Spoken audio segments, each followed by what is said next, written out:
Hello and welcome to another episode of Just Jim. I'm Jim Luff with Aurora Payments and our family of companies. I share educational information that helps all merchants grow their business. Today, I'm going to be sharing information about the Credit Card Competition Act of 2023. Now, you probably recently heard about the Credit Card Competition Act. Bipartisan support for this act has surged since it was introduced last year. It is important to note that this act is a proposed act and not one that has become law yet. The act was introduced or reintroduced in June in the House and Senate after failing to gain enough traction for a vote in either chamber during the previous Congress. So, what is it? The measure intends to create competition for credit card processing networks by requiring big banks to allow merchants at least one alternate network that isn't controlled or operated by Visa or MasterCard for processing their branded cards.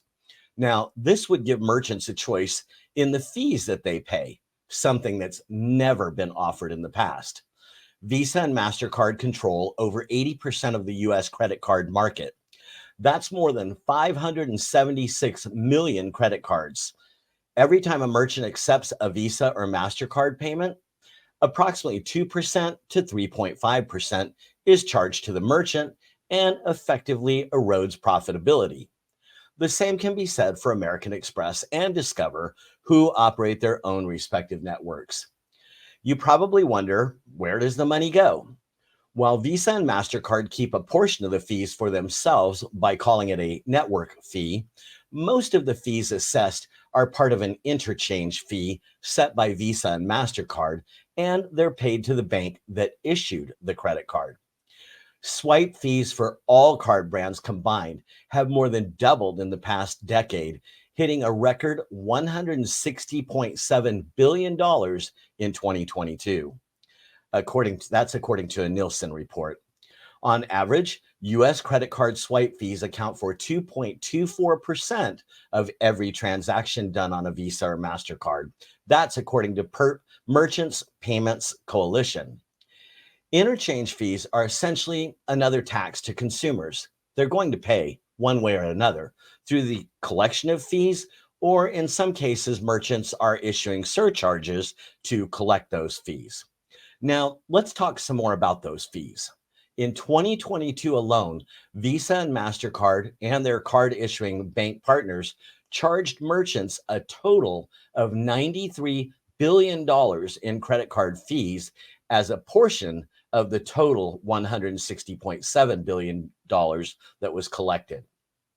These fees are presumably passed on to your customers in the form of higher prices to cover those fees.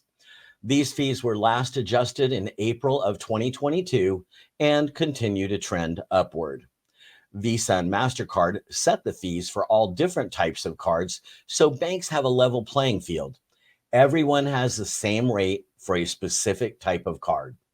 And when a customer pays with a Visa or MasterCard, a merchant must accept it or lose access to accept all cards issued by Visa and MasterCard networks.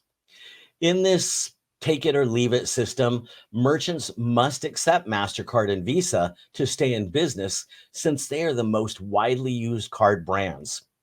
Now, here's the real intention of the act.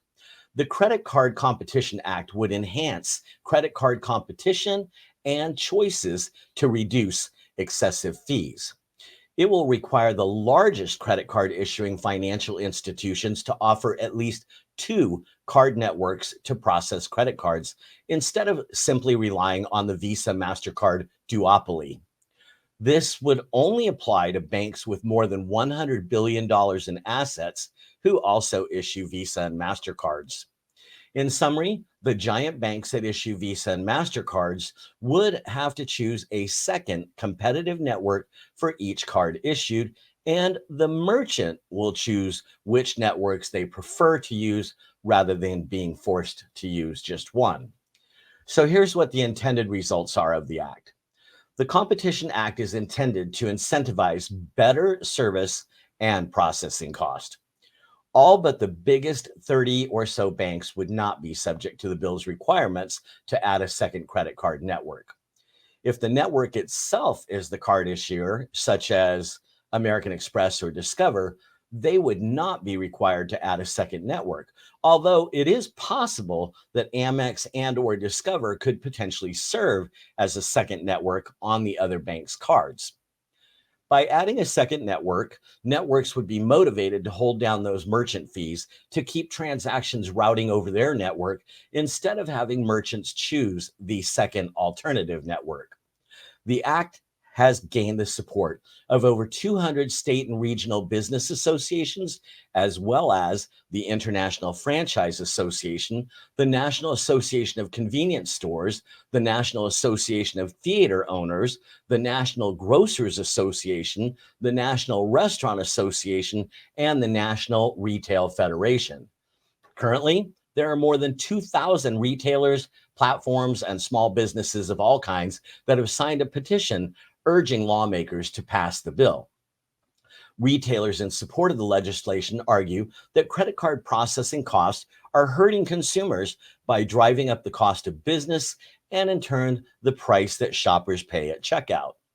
On the other hand, Visa, MasterCard, Discover, and Capital One have all gone on record to say the bill will hurt consumers by diminishing or eliminating credit card rewards programs that are funded by those fees, as well as reducing funds available for fraud protection efforts. In a June 9th post on its website, the Electronic Payments Coalition, a group representing banks, credit unions, community banks, and payment card networks, said the legislation would add billions of dollars to the bottom line profit of mega retailers such as Walmart every year, and describes the bill, and I quote, as a bait and switch that harms consumers. It goes on to say the bill would eliminate almost all funding that goes toward popular credit card rewards programs. They also predict that it will weaken cybersecurity protections and reduce access to credit while ultimately giving decision-making to the transaction, to the merchant, who can decide where that's going to be routed to instead of the card issuer or the consumer. The transaction could end up being routed over a cheaper network, offering fewer fraud protection devices and controls, and little to no customer rewards programs. So here's the bottom line. All of this is speculative at this point, and political and payment analysts feel that there's a high probability that a vote could come as soon as the end of this year. However, it's more likely that the act itself would be incorporated into a larger bill governing the payments industry. For now, all we can do is watch and wait. In closing, let me share a little more about Aurora Payments.